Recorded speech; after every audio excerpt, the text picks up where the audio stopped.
Think today's tractors are fancy? Wait till you see the beasts that built America. These crawler tractors didn't have cup holders or GPS. They had grit, grease, and gears louder than your cousin Earl snoring. We're digging up 10 iconic machines that plowed, pushed, and powered their way into history. Some are tough, some are tiny, and all of them will make you say, they really made that.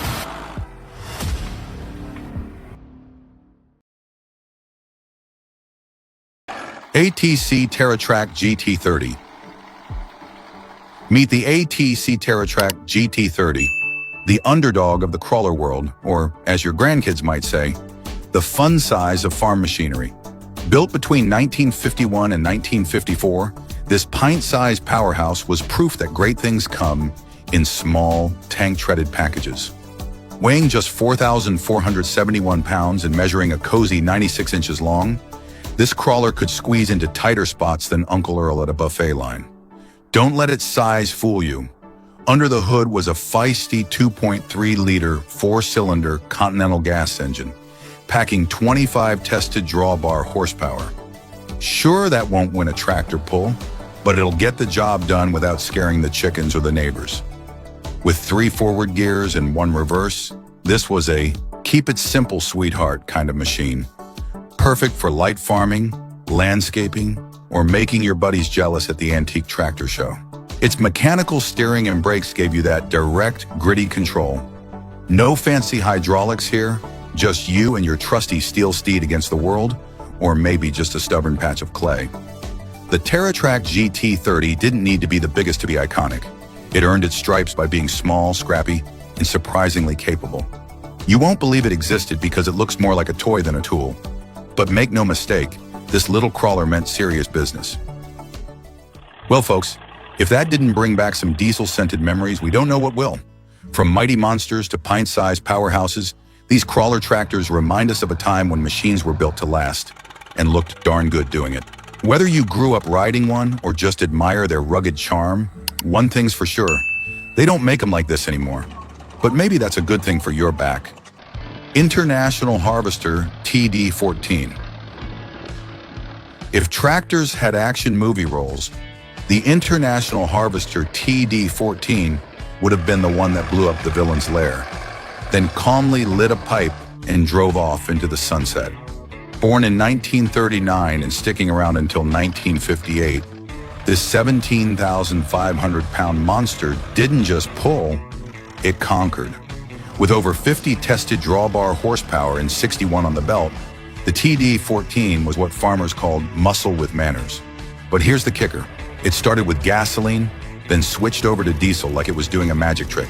You'd flip a few levers, hear a growl, and boom, you were riding diesel thunder. That dual start system made it more flexible than a grandkid with a TikTok addiction. And with 6 forward gears and 2 in reverse, this crawler could navigate just about anything short of a corn maze, though it'd probably still try. Its cooling system was liquid-cooled, its air cleaner was an oil bath type, and its engine was a big old 4-cylinder diesel that chugged along like a freight train. The design wasn't flashy, just pure, no-nonsense industrial confidence. It didn't wear a cape, but it definitely saved the day on more than one muddy farm or construction site. You won't believe it existed because something this tough, this clever, and this smooth should have been illegal. Allis-Chalmers HD6. The Allis-Chalmers HD6 may have been the follow-up act to the HD5, but don't you dare call it a sequel. This baby came out in 1955 and said, "Step aside, older sibling. Let me show you how it's done." With up to 57 horses under the hood and a weight tipping the scales at over 13,000 pounds, the HD6 was like your Uncle Larry. Not flashy, but dependable, unshakable, and weirdly good at digging up stuff. The HD6 looked like it meant business. With its beefed-up frame, wider tracks, and a grille that seemed to say, "I chew rocks for breakfast," this crawler could plow, push, and pull with the best of them, all while humming along like it was mowing the lawn. Farmers, loggers, and construction crews all loved it, because it was one of those rare machines that didn't complain no matter what job you threw at it. Rain, mud, uphill battles. The HD6 just lit its cigar and kept rolling. You won't believe this crawler existed because it managed to be both a powerhouse and a gentleman. It took everything great about the HD5, slapped on some upgrades, and marched confidently into nearly 2 decades of hard labor. It's the kind of tractor that shows up in dreams or your grandpa's garage. John Deere 440. The John Deere 440 wasn't just a tractor, it was a muscle car in green overalls. Rolling out between 1958 and 1960, it came packed with a 30-horsepower engine and enough rugged charm to make grown farmers cry tears of nostalgia. If you thought crawlers had to be bulky, slow, and as graceful as a cow on roller skates, the 440 came along and politely disagreed with steel tracks. This machine was built for both the farm and the job site, making it a blue-collar hero in John Deere's iconic green and yellow outfit. It weighed just over 7,000 pounds, but you'd swear it punched well above its weight. You needed a strong back to work in those days, and the 440 had your back. It was the kind of machine that wouldn't flinch at mud, rocks, or your cousin Dave's bad driving. Its design was simple, sturdy, and somehow stylish, like if a jukebox from the 50s fell in love with a bulldozer. With a sleek grille and modern, for the time, lines, it had just enough flash to turn heads without losing any of its farm boy grit. You won't believe this crawler existed because it straddled 2 worlds perfectly. Part workhorse, part show pony, and yes, it was green, like envy, which is what your neighbor felt when he saw it in your barn. Caterpillar D2. The Caterpillar D2, the compact crawler that looked at big tractors and said, "Hold my gear oil." Built from 1938 to 1957, the D2 wasn't out to win any heavyweight titles. Instead, it showed up like the scrappy underdog in every 1950s Western, a little dusty, full of grit, and tougher than it looked. Packing a drawbar horsepower of 36.62 and tipping the scales between 7,400 to 8,500 pounds, it wasn't the strongest or the heaviest, but boy, could it maneuver. This thing could squeeze into tighter spots than your uncle trying to park an RV at a county fair. It handled soft soil like a pro and laughed in the face of tight barnyards, ditches, or your brother-in-law's landscaping project. Design-wise, the D2 was classic Caterpillar, low-slung, sturdy, and built to outlive 3 generations of owners, and maybe a few barns too. With its iconic yellow paint and chunky tracks, it looked like a Tonka toy for grown-ups. Farmers loved it, contractors loved it, and your back loved it, because it did the work of 3 men and didn't ask for coffee breaks. You won't believe this one existed because it's rare to find such a balanced beast. Power, precision, and portability in one vintage steel package. If tractors had dating profiles, the D2 would swipe right on every job. Oliver Cletrac HG. If you ever wanted a tractor that looked like a miniature tank and handled like a mountain goat with a mission, the Cletrac HG is your machine.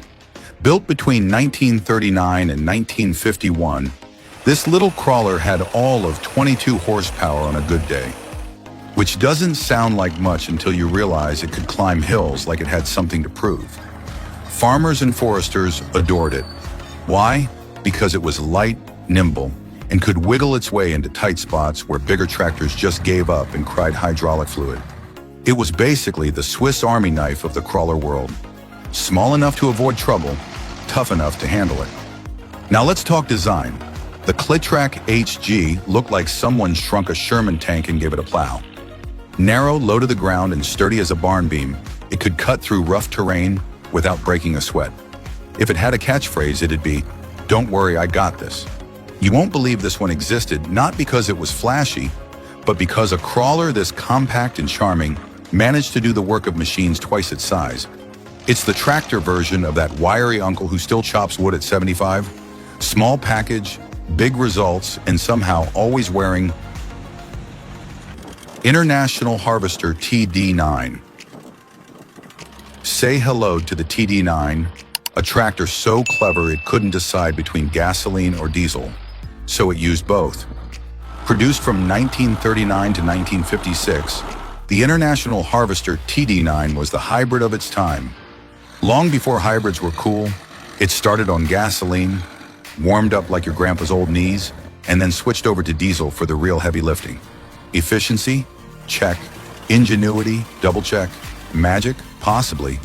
With nearly 50 horsepower under the hood and weighing in just under 11,000 pounds, the TD9 wasn't the biggest crawler on the farm, but it sure had presence. It rumbled with authority, like it knew it was doing something smarter than the tractors next to it. Kind of like that one kid in class who didn't talk much, but aced every test. Design-wise, this machine was pure 1940s tough. Square edges, no-nonsense panels, and just enough grease to make your overalls permanently dark. It looked like a boxy bulldog and worked like one too, clawing through fields, forests, and just about anything else you threw in front of it. Why won't you believe this crawler existed? Because the whole gasoline to diesel switcheroo feels like a party trick from a mechanical wizard.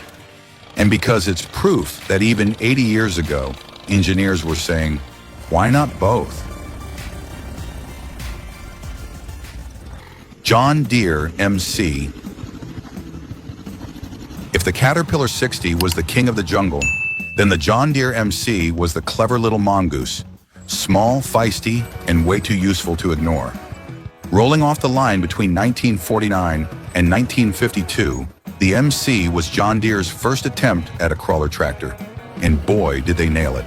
Weighing just over 4,100 pounds and pushing out a modest 20 horsepower, this little green goblin packed a punch way above its weight class. Its claim to fame?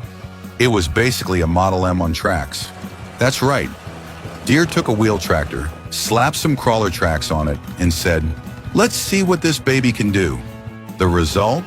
A compact maneuverable crawler that could sneak into tight spaces like a raccoon raiding your trash cans, only more productive and slightly less mischievous. Its design was delightfully simple. No complicated gadgets, no computerized nonsense, just good old-fashioned bolts, gears, and grit. Farmers loved it because it was easy to fix, hard to break, and could scoot around soft soil or steep terrain like a goat on espresso. You won't believe this thing existed, not because it was massive or flashy, but because something so tiny, so green, and so dang adorable could also pull its weight, and then some, across America's heartland. It's like a tractor and a terrier had a baby. Allis-Chalmers HD5. Ah yes, the Allis-Chalmers HD5.